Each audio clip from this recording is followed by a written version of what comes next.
Jasprit Bumrah special talent. Perform করতে তার wicket কেমন সেটা বোঝা খুব জরুরি নয়, কারণ তিনি স্পেশাল বলেই তিনি ব্রিজটাউনের স্পোর্টিং ফ্র্যাকে উইকেট আনতে পারেন আহমেদাবাদের ব্যাটিং স্বর্গে। আর সবগুলো শেষে ফলাফল একটাই হয়, বিশ্বকাপ জিতে যায় ভারত। টানা দ্বিতীয়বারের মতো ক্রিকেটের সবচেয়ে সংক্ষিপ্ত ফরম্যাটের শিরোপা হাতে নিতে পারে ভারত। বিশ্বকাপ যায়, বিশ্বকাপ আসে, কিন্তু বুমরাহ কখনো বদলান না। তার প্রতিভা, তার ইম্প্যাক্ট যেন অনন্ত যৌবনা। তবে এবারের যাত্রাটা অন্যরকম।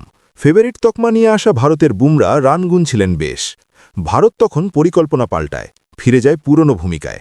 মিডল ওভারে আগের সেই ভূমিকা পান বুমরাহ। ব্যাস, হারানো জাদুটা যেন পুরোদমে ফিরে আসে বুমরাহর হাতে। সেই হাত ধরেই এলো আরেকটি বিশ্বকাপ। নকআউট রাউন্ড মানেই বুমরাহকে কোনোভাবেই এড়িয়ে যাওয়া সম্ভব নয়। সেটা ওয়েস্ট ইন্ডিজ হোক, সেমিফাইনালে ইংল্যান্ড হোক, কিংবা ফাইনালে নিউজিল্যান্ড, কেউ পারেনি। যেমন 2024 সালে দক্ষিণ আফ্রিকাও পারেনি। টি-20 বিশ্বকাপের ইতিহাসে বুমরাহর উইকেট সংখ্যা এখন 40টা। সবকিছু ঠিকঠাক থাকলে আর মাত্র একটা বিশ্বকাপ খেলতে পারলেই তিনি টপকে যাবেন বিশ্বকাপে সাকিব আল হাসানের 50টি উইকেট নেওয়ার কীর্তি। বুমরাহ সত্যিই এক অনন্ত যৌবনা নদী। তিনি লড়তে জানেন, প্রতিপক্ষের মেরুদণ্ড ভাঙতে জানেন, ভারতকে শিরোপার স্বাদ এনে দিতে পারেন বারবার। 2023 সালে এই আহমেদাবাদেই ভারতের পতন দেখেছিলেন বিশ্বকাপে। 20টি উইকেট নিয়েও জিততে পারেননি শিরোপা। সেই হতাশা থেকে শক্তি সঞ্চার করে পরপর 3টে আইসিসি ইভেন্ট জিতল ভারত। আর সেই জয়যাত্রার অগ্রসেনানী জসপ্রীত বুমরাহ।